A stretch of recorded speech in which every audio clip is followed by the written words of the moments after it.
Hello বন্ধুরা, তোমরা সবাই কেমন আছো? তো জানোই তো রথের পরের দিন শনি মঙ্গলবার ধরে বিপত্তারিণী পুজো হয়।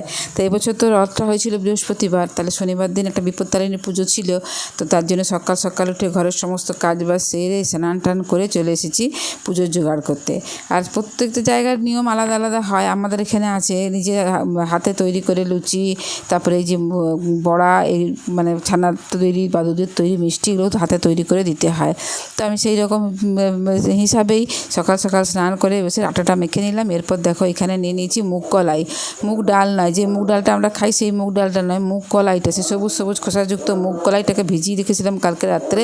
সকালে উঠে পরিষ্কার করে নিয়ে আর এই যে দেখো শিলনোড়ায় ভালো করে বেটে নিচ্ছি। এইটা দিয়ে আমি রস বড়া করবো, রসের বড়া। তো এই বড়াগুলো এত খেতে ভালো হয় না যে আর দোকান থেকে মিষ্টি কিনে খেতে ইচ্ছা করবে না যদি কেউ একবার ঠিক ঠিক করে তৈরি করতে পারে। তো দেখো মুগ কলাইটাকে বেটে নিয়ে চলে এসেছি। এরপরে এদিকে একটা চিনির শিরা বসিয়ে দিয়েছি। এরপর মুগ কলাইটাকে না ভীষণ ভালো করে ফাটাতে হবে।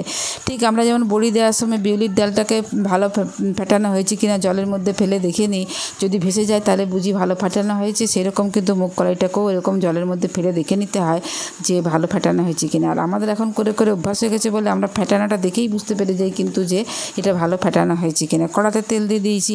এরপর এগুলোকে ভেজে নিতে হবে একটা একটা করে। দেখো খুব ভালো করে ফাটানোর পর আমি দিয়ে দিচ্ছি এক চুটকি নুন। আগে কিন্তু নুনটা দিলে কিন্তু বড়াগুলো ভালো হবে না, তার জন্য আমি আগের থেকে ভালো করে ফেটিয়ে তারপরে দিয়ে দিয়েছি এক চিমটে নুন। এবার তেলটা ভালো করে গরম হয়ে গেলে আমি এগুলোকে বড়ার মতো করে দিয়ে দিচ্ছি। আর এগুলো যখনই ভালো ফাটানো হবে না তখন ওই বড়াগুলোকে আর উল্টাতে হবে না, নিজের থেকেই কিন্তু উল্টে যাবে আর বেশ সুন্দর নিজের থেকে ভাজাও হয়ে যাবে। তো দেখো আমি বড়াগুলো দিয়ে দিয়েছি। এরপর উল্টে পাল্টে একটু ভালো করে ভেজে নিচ্ছি।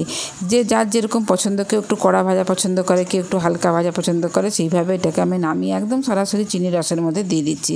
চিনি শিরাটাও কিন্তু একটু একটু গরম আছে। তো দেখো বড়াগুলো ভাজা হয়ে গেছে। এরপর লুচিগুলোকে আমি ছেঁকে নিচ্ছি। তো এইগুলো তো পুজোতে লাগবে, তার জন্য আমি এগুলো একটা একটা করে তৈরি করে নিচ্ছি, লুচি বড়া।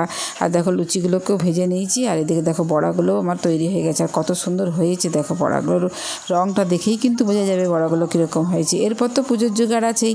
একা হাতে সব করতে প্রচণ্ড কষ্ট হয়, কিন্তু করার তো কিছু নেই, সংসারে একা মানুষরা, তাকে তো সব কিছুই করতে হবে।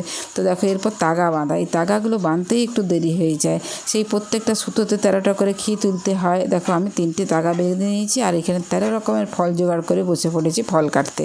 তো চলো ফলগুলোকে একটা একটা করে কেটে নিই, তারপরে চলে এসেছিলাম পুজো দিতে।